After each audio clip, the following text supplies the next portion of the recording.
Hello guys, দেখেন সমুদ্রের পানি শুকিয়ে গেছে এবং বিভিন্ন প্রকারের মাছ এই কোরাল অর্থাৎ প্রবালের মধ্যে ঢুকে আছে। দেখেন একটা বাইং মাছ, যেটাকে অর্থাৎ অন্য কোনো মাছ নামে ডাকে অনেকে, এটাকে হয়তো বলবে কুচে। আসলে কুচে না, এটা এক প্রকারের বাইং। এটা খুব দামি মাছ। দেখেন এই ফাঁকে ফাঁকে, প্রবালের ফাঁকে ফাঁকে দেখেন কত বড় বড় গলদা চিংড়ি, অর্থাৎ এটাকে লবস্টার বলে। আমরা বলতে পারি যে আমাদের এটা সমুদ্রেই পাওয়া যায়। এটা আসলে নর্মালি আমাদের যে গ্রামগঞ্জে পুকুরে, নদীতে, খালে তেমন একটা এগুলো আমরা দেখি না। এগুলো মূলত সামুদ্রিক এক প্রকার পোকা বা চিংড়িও বলা যায়। দেখেন কত বড় বড়, এই দেখেন পানি শুকিয়ে গেছে, এখানে কত স্রোত ছিল। দেখেন এই একটা মাছ, হ্যাঁ দেখেন কত সুন্দর মাছটা, দেখেন হা করে পানি খাচ্ছে। দেখেন দেখতে কত মানে কীরকমের দেখা যায়, এক প্রকারের দেখা যায় দৈত্যাকার। দেখতে ভয় লাগে মাছটাকে। কত বড় মাছটা দেখেন। এই দেখেন সেই বাইং মাছ কীভাবে লুকিয়ে আছে প্রবালের ভিতরে, এই টেনে বের করতেছে। দেখেন চমৎকার মাছগুলো। আসলে আমরা সচরাচর যে বাংলাদেশে এগুলো আসলে দেখি না। এই দেখেন টেনে বের করতেছে এই বড় লবস্টার, কত বড় দেখেন। এই দেখেন প্রবালের মধ্যে কত কিছু, মানে শৈবালগুলো দেখেন, শ্যাওলা যেটাকে বলি আমরা। দেখেন এটা একটা কাঁকড়া, কত বড় কাঁকড়া দেখেন ঢুকে আছে।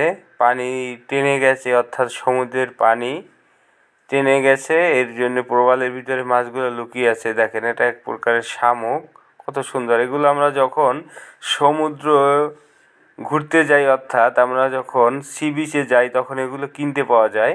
দেখেন এটা একটা অক্টোপাস, দেখেন কিভাবে আছে। দেখেন এই পানি কমে গেছে, এখন সে একদম কিছুই বুঝে না, কিন্তু এই পানির ভিতরে সে দেখায় দ্রুত ছুটতে পারে, অনেক শক্তি দেখায়। কিন্তু এখন সে মনে হচ্ছে যেন মরে গেছে। আসলে সে পানি নেয়, এই জন্য তার শক্তিটা অতটা নাই। এই দেখেন কত বড় অক্টোপাস মাছটা। দেখেন অক্টোপাস বিভিন্ন প্রকারের হয় অক্টোপাস আসলে। এই দেখেন এখানে এই শুকিয়ে গেছে। দেখেন এই কিছু কিছু শামুক, এই শামুকগুলো লেগে আছে পাথরের সাথে, কোরাল বা প্রবালের সাথে। প্রবাল পাথর যেগুলো জীবন্ত পাথর বলি আমরা। এই দেখেন এই একটা মাছ, অনেকটা কই মাছ বা আমরা যদি বলি তেলাপিয়া মাছের মতো। দেখেন দৌড় দিছে, এই দেখেন শ্যাওলা, কি পরিমাণ শ্যাওলা। এই সেই মাছটা ধরতেছে। দেখেন অনেকটা বলা যায় তেলাপিয়া মাছ। এই দেখেন চিংড়ি, চিংড়ি, হ্যাঁ চিংড়ি কত বড় বড়। এটা হচ্ছে বাগদা চিংড়ি মূলত। বাগদা সামুদ্রিক চিংড়িগুলো আসলে এক এক দেশে এক এক নামে ডাকে। মূলত প্রাউন বলে, কেউ বলে শ্রিম্প, কেউ বলে লবস্টার, যা যে নামে ডাকে।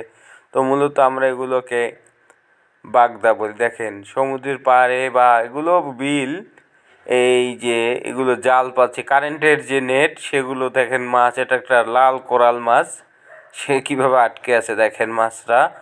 আসলে এগুলো আমরা সচরাচর কিন্তু দেখতে পাই না। জীবিত আছে কিছুটা হয়তো, বা মৃতর মতো, বা মারা গেছে মনে হচ্ছে, যে কিছুই বোঝা যাচ্ছে না। তো নিচে ছাড়িয়ে নিচ্ছে। হ্যাঁ মারা গেছে মাছটা সম্ভবত। একদম তাজা তরতাজা লাল কোরাল। এগুলো সমুদ্রের মাছ, সামুদ্রিক মাছ। এই দেখেন একটা মাছ দেখবেন কত সুন্দর, মানে অপরূপ সৌন্দর্যে ভরা মাছটা।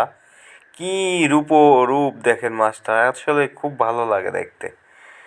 দেখেন এই শামুক, এগুলো হচ্ছে শামুক। এগুলো দিয়ে আসলে অনেক রকমের রং তুলি দিয়ে রং করে অনেক সুন্দরভাবে সৌন্দর্য বর্ধন করা যায় এগুলো রেখে।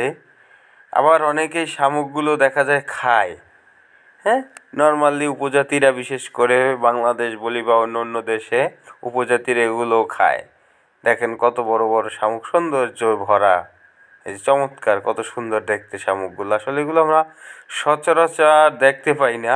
ওগুলো দেখেন সমুদ্রের পাড়ে, দেখেন এই জাল, নেট অর্থাৎ কারেন্টের জাল, সেটা দেখেন সেটা কত পরিমাণ মাছ আটকে আছে, দেখেন পানি টেনে গেছে। যখন পানি থাকে তখন এগুলো একদম পানিতে ভরে যায়, তখন মাছগুলো আটকে যায়। দেখেন কীরকম একদম মাছগুলো আটকে আছে জালে, নেটে কীভাবে আছে। এটা কোরাল মাছ। এই দেখেন প্রবালগুলো জেগে উঠেছে, পানি টেনে গেছে। দেখেন কত পরিমাণের এগুলো হচ্ছে শামুক, ঝিনুক এক প্রকারে। এগুলো হচ্ছে ঝিনুক, শামুক টাইপের বা ঝিনুক একই কাছাকাছি। অনেক সময় অনেক ধরনের ঝিনুক থাকে, এগুলো হচ্ছে ঝিনুক। দেখেন কত চমৎকার ঝিনুকগুলো। দেখেন চিংড়ি কত সুন্দর ধরে ফেলছে। বাহ, চমৎকার একটা চিংড়ি, লবস্টার। দেখেন অনেকগুলো লবস্টার আসলে এখানে দেখা যায়, আটকে আছে এখানে। একদম মনে হচ্ছে যেন এখানে দেখেন কত বড় টেনে উঠাচ্ছে। দেখেন পানি, অল্প পানি। দেখেন এটা হচ্ছে একটা কোরাল, ছোট কোরাল মাছ, লাল কোরাল বলতে পারি আমরা। দেখেন কোরাল মাছটা একদম জীবিত, ধরে ফেলছে। দৌড় দেওয়া দিছে, আবার ধরে ফেলছে।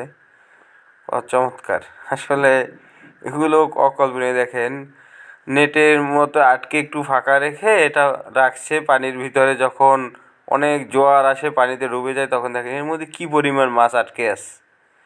চিংড়ি, অন্য অন্য অনেক ধরনের মাছ এর মধ্যে আটকে আছে। এই যে দেখা যাচ্ছে কাঁকড়া, বড় কাঁকড়া, হ্যাঁ, অন্য অন্য চিংড়ি, ছোট ছোট পোকা, হ্যাঁ, সব এর ভিতরে ঢুকে গেছে।